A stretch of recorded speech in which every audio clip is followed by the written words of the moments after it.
Guys, at the weekend, we face a really tough game. Away at Villa, they are the informed team in the Premier League right now. Very impressive last night to be 2-0 down at Brighton and come back and win 4-3. It's going to be a tough game. Very, very tough game. And Mosquera could be out of that. We don't know if Saliba's going to be back. I'm interested to find out from you guys actually how you feel, and what team you play. Well, who's going to go first? I haven't really thought about it. Go on, your top list. You go. I'll go first. Well, depending on injuries, I'm hoping Saliba comes back. As well as Ben White played, I'm going back to Timber at right back, Saliba, Nketiah, and Calafiori. I think Calafiori has not played midweek and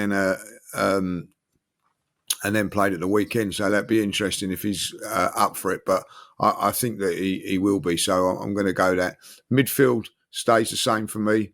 Odegaard, Rice and Zubimendi. By the way, Zubimendi yesterday goes under the radar how good a footballer he is.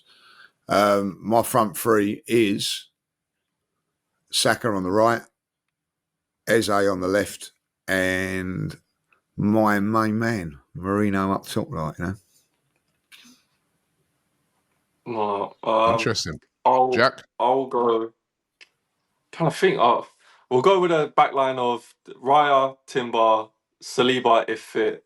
If not, Timber and Ben White, how we did it last time. We don't really have any other options. Nketiah, I'd go Calafiori just to get this game out of the way, and then we can rest him for Champions League. But I'm worried about if he gets injured. His injury record's not great. Like Lee said, playing 2 games in a row, quick succession, might be a much. But let's go Calafiori. Midfield, keep it the same as well. I would have rather have rested Rice yesterday, but I think now we've got him to this point, might as well get him through Villa, then just give him the week off for Bruges. So yeah, Rice, Zubimendi and Odegaard. I'd keep Odegaard in the midfield, just build up his match fitness and confidence. Front three, I would go Eze on the left purely because I don't think Martinelli looked great, and I think the best he's looked all season is when he does come off the bench. So it'd be a good option to have against Aston Villa. I think he scored off the bench against them a few times as well. On the right, Saka, although I wanted to put Madueke there, but he annoyed me a bit last night in that he would beat his man so well, get to the box, and it was sort of that classic Chelsea Madueke of overhit cross or shot, or his corners kept hitting the first man. It's just that end product with him still. So I'll go with Saka. And then up front, I'm going Gyökeres, but Marino's going to start and prove me wrong, most likely, but I will go with Gyökeres. That's interesting. Jack. Yeah, I mean, the back four picks itself really. It's obviously Saliba if he's fit. If not, then the same as what finished last night, which would be a test because then can Ben White play another 90 minutes so quickly as well? So I hope Saliba's back. The midfield, yeah, I'm gonna be slightly different. Rice, Zubimendi, but I would play Eze. I know I might be alone in this camp, but I like Odegaard as a player. I think he's a really talented player, but I just think for an attacking midfielder, you've got to damage the opposition more.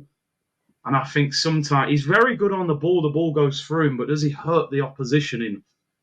Villa are powerful in midfield as well. Anana, Kamara, McGinn, a lot of aggression. I just think Eze for those moments. I think Eze's done well apart from the Chelsea game. That was his worst game. But, a hat-trick, Bayern Munich assist. If he's available, Trossard on the left. If Trossard isn't available, I do agree with you. I would play Eze left, Odegaard in the 10. Saka on the right. And, listen, I love Gyökeres, but I think you've got to start Marino and then bring Gyökeres on later in the game. He didn't play many minutes yesterday either, which surprised me. I thought he might have got like 25 minutes. He only played like 5 minutes. So I think Marino keeps the shirt, bring Gyökeres on with 30 minutes to go. I think I'm with your team, Curtis, as well. I think I would play Odegaard in that middle because of what I do like about him when he plays is this pressing is really good. He leads that. He brings energy. The one thing I do agree with you, when Eze's there was a couple of times he got the ball, for instance, on the edge of the box. He's looking for a pass. Eze, we know, will have a shot. We saw it in the Tottenham game. he'll make space and get his shot off. And again, yesterday, I saw too many of that sort of delayed shot, you know what I mean? But Eze did look good on the left, and Martinelli, like Jack said, didn't impress at all. I thought he was our worst player last night. And listen, he hasn't been playing well this season, but he didn't play very well last night. So he hasn't earned that place. And Marino has to start for me. I mean, the last 2 games, he's come up with big goals, man. I just can't see how you can leave him out. And he does seem the type of player who's scoring a game like that. You know what I mean? So for me, Marino, and then like you guys said, we got bruised during the week. Guys like Gyökeres, you get your full run out there, get yourself back up to speed, you know, hopefully go and get a couple of goals. But it's going to be a tough game.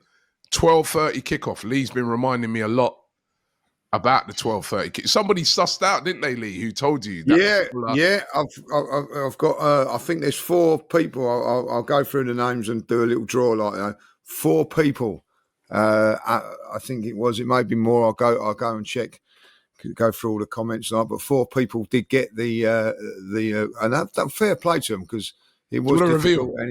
Do you want to reveal who told you, which was the ex-footballer who told you the ex-footballer at 12:30 and the reasons why? The ex-footballer was Chelsea captain John Terry, that told me that.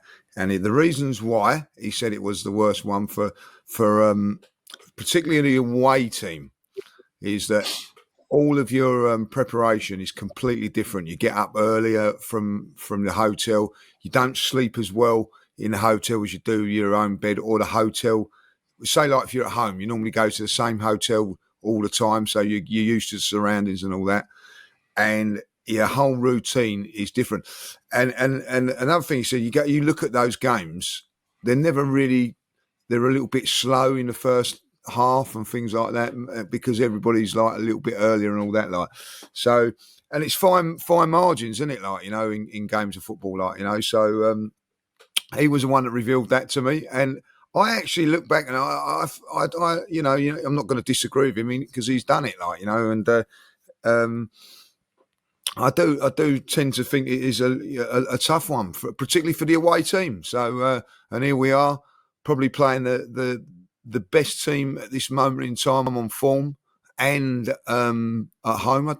Someone said they ain't lost at home for about 20 odd games in the Premier League, like, you know what I mean, which is incredible. But we did win there last year, so very, very tough. So well done for those people, and I will do a little draw, and I will reveal the winner and send something out for you. The winner, like, I will send something. Like okay, that. Let's get everyone's predictions for that game.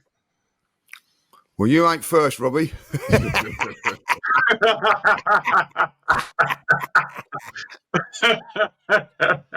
This is where we need.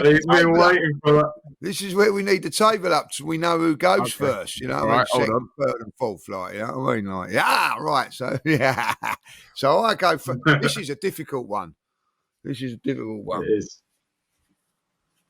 I'm going to back Arsenal and go 2-1, but I wouldn't be surprised if this is a draw.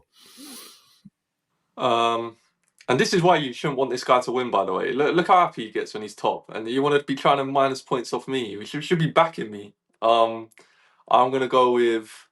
I think it'll be tough. I think it's scrappy Marino goal to prove me wrong yet again. 1-0.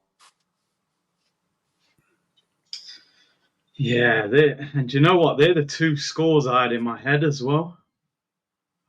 Stick with me, Curtis. Stick with me, son. Yeah, do you know what? I am going to stick with you. I'm going to go 2-1 to the Arsenal. I am. That's when you go last, man. You're at a real disadvantage. Well, that's why you got to be good. I actually was thinking 2-1 as well. Yeah, I'm going to go 2-1 as well. Yeah. I think, I don't know if we keep a clean sheet, but I get a feeling we can win this game. I'm going 2-1. So yeah, 2-1 I'll go.